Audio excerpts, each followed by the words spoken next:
منی کا مطلب ہے پیسہ، اور لانڈرنگ مطلب دھونا، صاف صفائی کرنا۔ تو بلیک منی کو وائٹ کرنے کا جو پروسیس ہے اسے کہتے ہیں منی لانڈرنگ۔ آگے جا کر ہم آج اسی ٹاپک پر بات کرنے والے ہیں۔ تو منی لانڈرنگ کے کئی طریقے ہیں، ان میں سے سب سے زیادہ فیمس طریقہ ہے سیلز کمپنی کا۔ اتنی سیلز کمپنیز کھول دیتے ہیں کہ پتہ ہی نہیں چلتا کہ اوریجنل مالک ہے کون۔ دیکھ جو ٹیکس چوری کر کے یا کسی بھی غلط طریقے سے پیسہ کمایا جاتا ہے تو اسے وائٹ کرنے کی ضرورت ہوتی ہے۔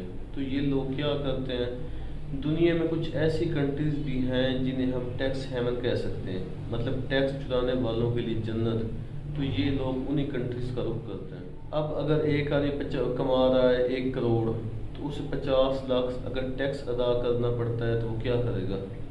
وہ اس ٹیکس سے بچنے کے چکر میں یہ پیسہ یا تو شپس کے ذریعے سمندری راستے سے، یا پھر دوسرا طریقہ ہے کہ کسی اور کنٹری میں کسی کے نام پر اکاؤنٹ کھلوا دے گا، اور پاکستان سے پیسہ نیپال یا ایران ایسے گھما کر 2-3 کنٹری سے پہنچا دے گا سوئٹزرلینڈ، اور حکومت سوچتی رہ جائے گی کہ پیسہ کہاں سے پہنچا۔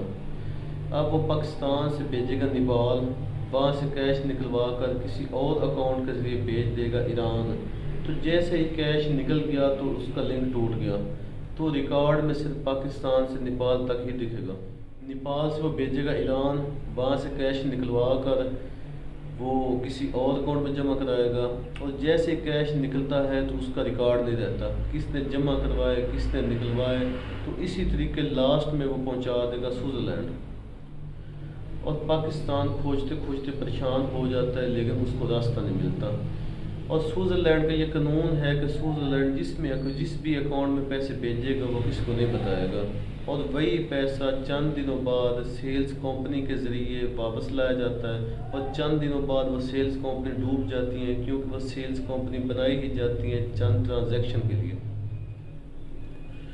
تو اس طرح جو بلیک منی ہے وہ وائٹ منی میں کنورٹ ہو جاتی ہے۔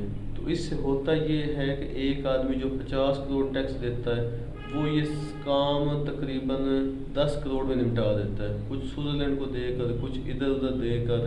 تو اس طرح سوئٹزرلینڈ کی بھی انکم ہو جاتی ہے لیکن گورنمنٹ کو چونا لگ جاتا ہے۔ تو اس طرح ٹیکس کا پیسہ جو ہے وہ بچ جاتا ہے اور اسی ٹیکس پیئر کے پاس رہ جاتا ہے، گورنمنٹ کے پاس نہیں جاتا۔ تو جسے ہم کہتے ہیں بلیک منی، اور اس سارے پروسیس کو ہم کہتے ہیں منی لانڈرنگ۔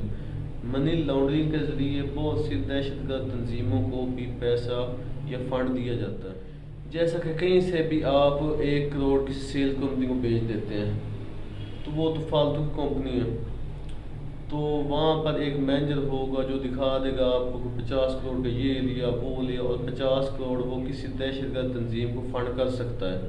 تو اس لیے منی لانڈرنگ کو روکنا بہت ضروری ہوتا ہے۔ یہ تبھی رکے گا جب سوئٹزرلینڈ جیسے ملک جو ہیں وہ سخت قانون بنائیں گے، لیکن وہ سخت قانون نہیں بناتے، اور نہ ہی کوئی انٹرنیشنل دباؤ ہے سوئٹزرلینڈ پر۔ تو اسی طرح کا ایک اور بڑا زبردست اور کمال قانون ہے بریٹن کا، جیسے کہ آپ لندن کر لیں۔ ان کا قانون یہ ہے کہ اگر کوئی بھی آدمی ان کے ہاں آ جاتا ہے، وہ کوئی بھی ہو، تو ہم اسے مہمان ٹریٹ کریں گے، کوئی بھی اس سے زور زبردستی نہیں کر سکتا۔ تو یہ صرف اکلوتے لندن کا قانون ہے۔ تو آپ دیکھیں کہ جو بھی پاکستان میں چور ہیں وہ سب بھاگ کر لندن جائیں گے۔ اس وقت اگر آپ کے ذہن میں کوئی چور آ رہا ہے تو ہمیں کمنٹ میں ضرور بتائیں۔ تو واپس آتے ہیں اپنے ٹاپک پر۔ تو اب لندن کا یہ قانون ہے کہ کوئی بھی شخص ہو، اس نے کچھ بھی کیا ہو، کوئی بھی ہو، تو وہ اسے مہمان ٹریٹ کریں گے، اور کوئی بھی ملک زور زبردستی کر کے اسے واپس نہیں بلوا سکتا۔